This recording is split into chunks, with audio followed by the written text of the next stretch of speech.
Hello and welcome to Ahead of the Curve, the podcast from Acadia, where we take time to get under the skin of the risk, margin and collateral industry to dig deep and present topical perspectives and insights on this hugely important sector.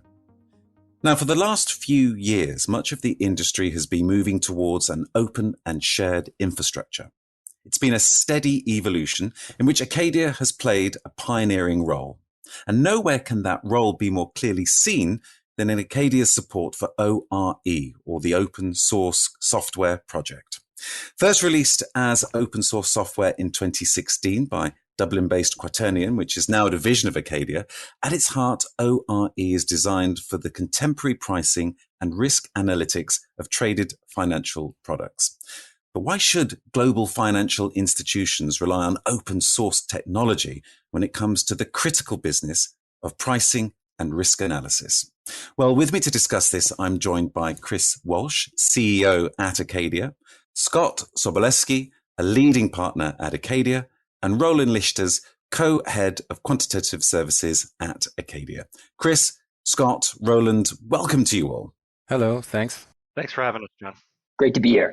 Well, it's great to have all three of you with us today. I'm really looking forward to this conversation as well. Chris, let's take a step back here. What is ORE, or the Open Source Risk Engine, and why is it so important? John, as Roland and Scott know, I love ORE. For so many reasons, it's hard for me to pick one. It's a hugely important tool in improving the safety and soundness of our markets and preventing a number of the problems that contributed to the bank failures we saw not that long ago. It's exactly what Acadia needs to level up the open approach we've introduced in our markets, and I'll explain. We realized early on the only way to fundamentally change the industry is to work together with the industry in a more open way than I believe anyone else had in the years before us. By being open, collaborative, with innovation, data, even IP, we've been able to introduce industry standards that have had such a significant impact on our markets. For Acadia, ORE is the next step in this journey. It enables our clients to collaborate at a more technical level. We dipped our toe in the water in the open source model 5 years back when we open sourced our SIM calculation model. With the recent acquisition of QRM, the pioneer of open source risk, we're fully in. Now clients can directly contribute to, access, and integrate key components of our solutions. And by doing it, they can satisfy the regs working together, right down to the code. And now, Roland, you're the creator. Want to talk about its origins? Yeah. Well, the origins are maybe 20 years ago when I was running a risk department and started building pricing and risk software to deal with new structured products and to validate software, namely validate black box vendor software. When we founded then Quaternion in 2010, 10 years later, which is now Acadia's Quantitative Services unit, this software became one of our focus areas. And we managed to extend it on the back of expert services engagements with tier one investment banks. And we use it a lot in model validations initially, but also licensed part of it to clients. But in 2016, we decided to release a large part of our code base as open source, which is now ORE. As a firm, we didn't intend to morph into another software vendor, but we really wanted to pursue a kind of hybrid expert services and software services approach with really a focus on expert services for financial institutions. And we really expected a boost from releasing a big part of our software. And we saw this boost after the release.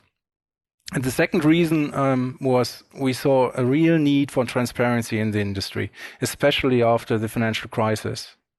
And also following the painful, let's say, personal experience with validating vendor software in the past. And the third reason, we really like open source. I used it before I even started in finance. We really deeply value open source and we have benefited from it a lot because ORE itself is built on top of another open source project that is called Quantlib. So I believe the motivation for open source releasing the code is very similar from Acadia's point of view today. And I think we'll come back to that in a minute. Well, thanks, Roland. And to pick up on one of the points you were making there on transparency, it's clearly a core driver here. But let's dig a little deeper. What are the the key benefits for clients? Scott, I'm interested in your thoughts on this. Yeah, so most models used by banks or swap dealers or large asset managers, they need to be independently validated, whether they're developed internally or provided by a third-party vendor. Black box models are no longer allowed by global regulators following the 2008 financial crisis. So model users really need to demonstrate a strong understanding of what's happening under the hood of each and every model that they use.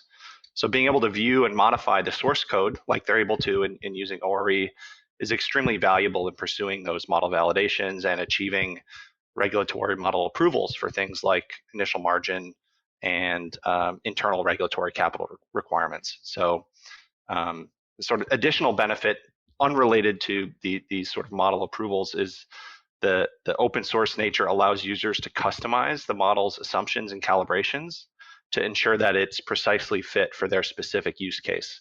So that's another sort of functional benefit that users may not be able to do with traditional vendor software. And Roland, anything you'd add to this? Yeah, I would like to take maybe another angle. Take the perspective of a firm that is engaging in open source and even encourages its employees to make contributions to open source, significant contributions even. That actually is a calling card for clients of that firm. And this is what we have experienced in the past after the first ORE release and the subsequent ones. And the second aspect is it's also a calling card for employees. It attracts employees with an interest in this technical space and with a quant preference, because these type of employees like to make these kind of contributions, like getting the reward for doing this. It's like publishing papers or articles. So that's a separate aspect, but I can't encourage this enough. Firms do engage in open source, especially please engage in ORE and become a sponsor as well. Well, let's take this on a little, Roland. Conceptually, there seems obviously a strong case for the open source solution, but give me some examples of ORE in action. You described companies taking it on. Let's just dig a little deeper here. Talk to me about the companies, some of the companies, one or two of the businesses that you've dealt with and you've seen adopt ORE.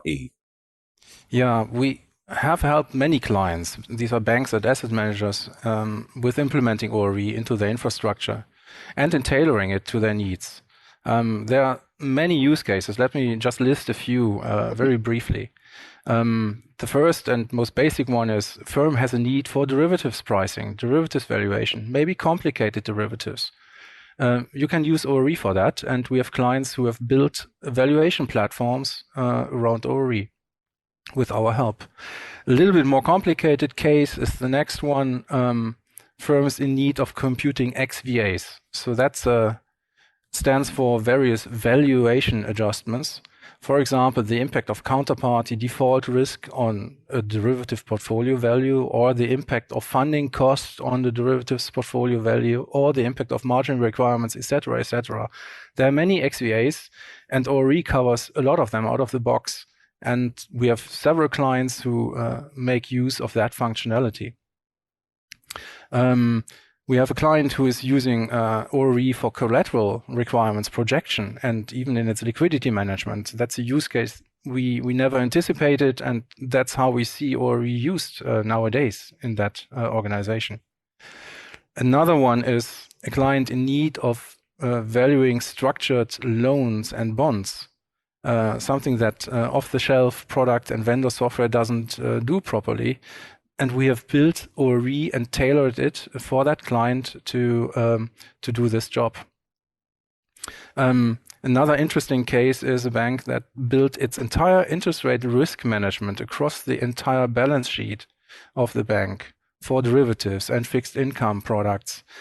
Built that on top of ORE, so the ORE being the core of their interest rate risk management processes.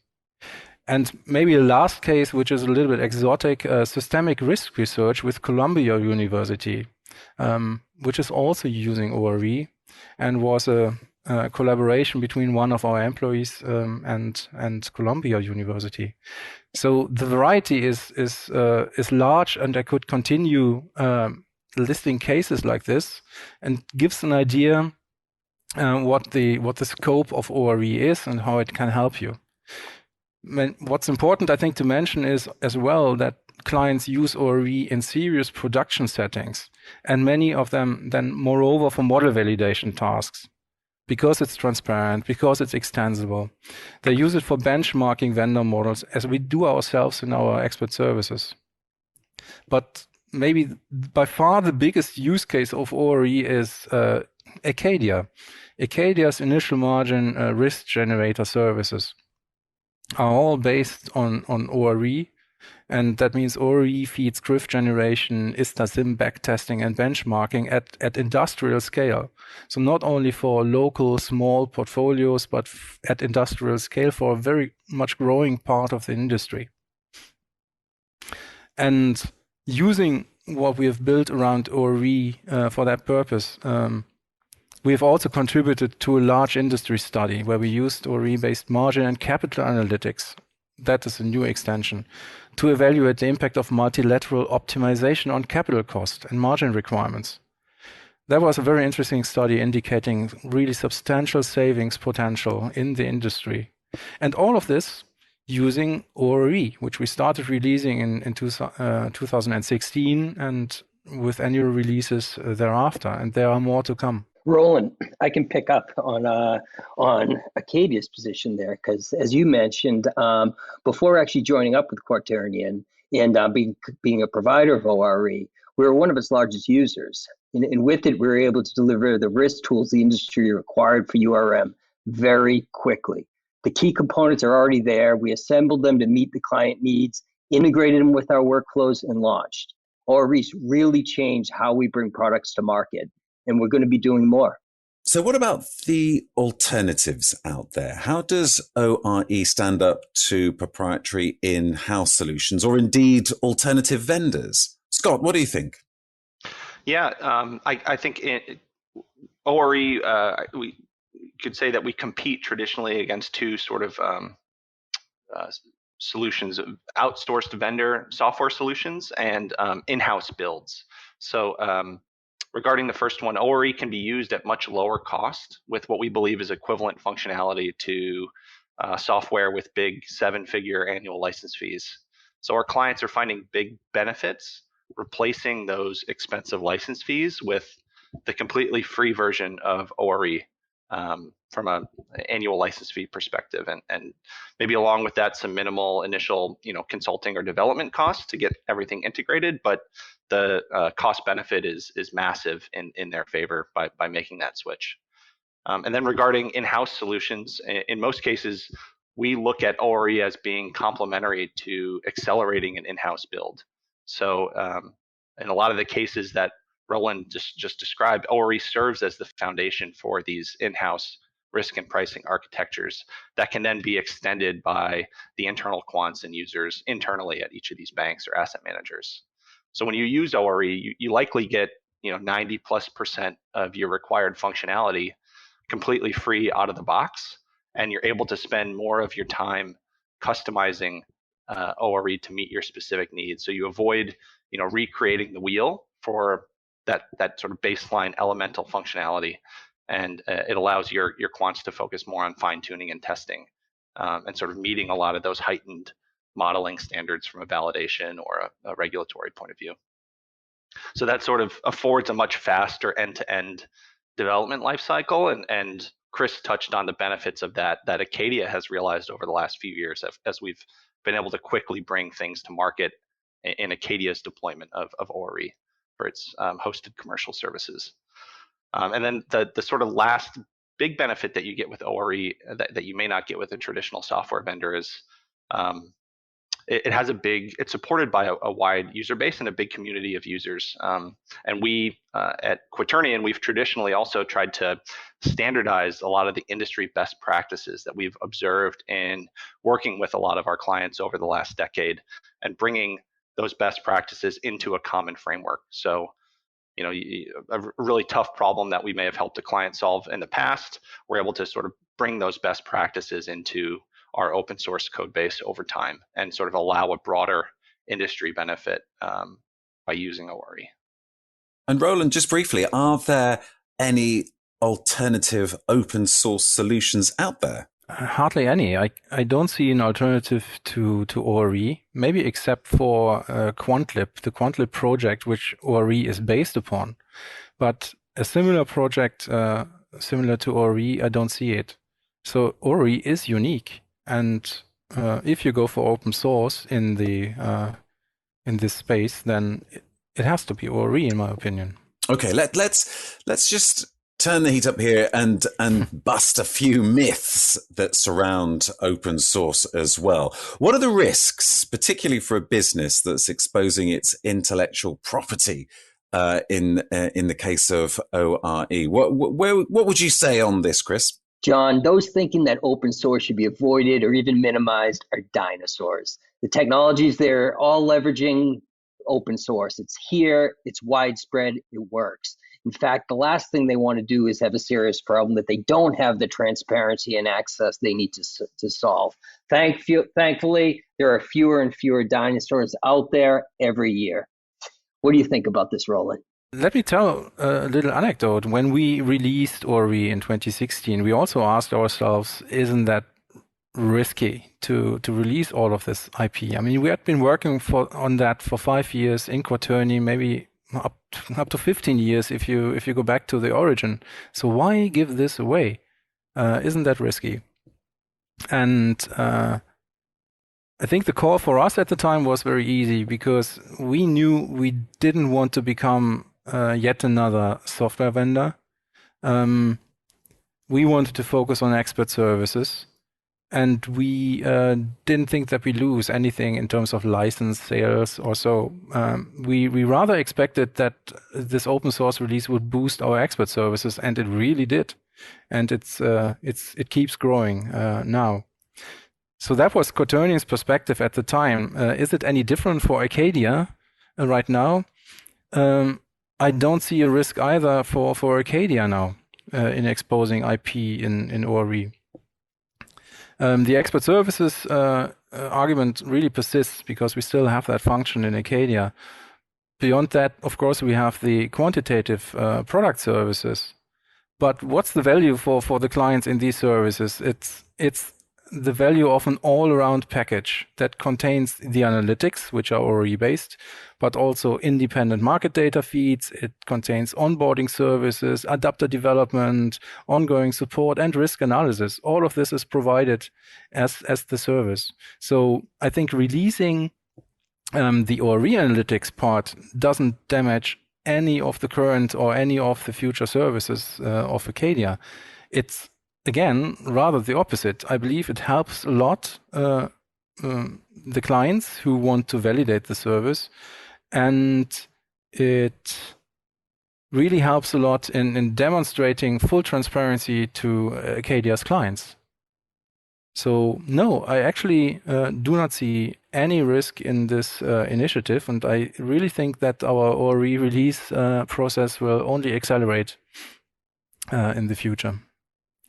Okay, what about another myth then? And that is that the uncertainty there may be around the maintenance, the upkeep, the quality of that maintenance, and the frequency of updates that you would want as an institution using an open source platform.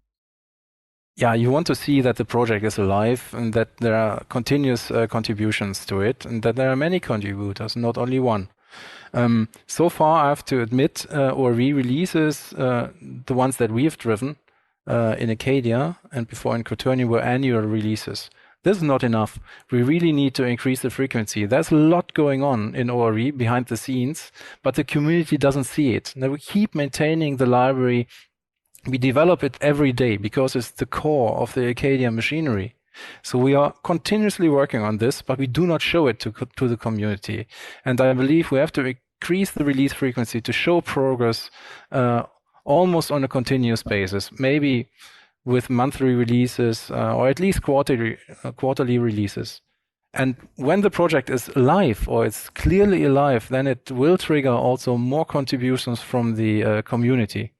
And this is really what I hope for, also with this podcast, to find interested parties to join to join the bus. Okay, so you heard it here first. More people on board that bus and more updates as well. Well, listen, guys. Last question for you all. I just want to get a sense of the future here, looking ahead.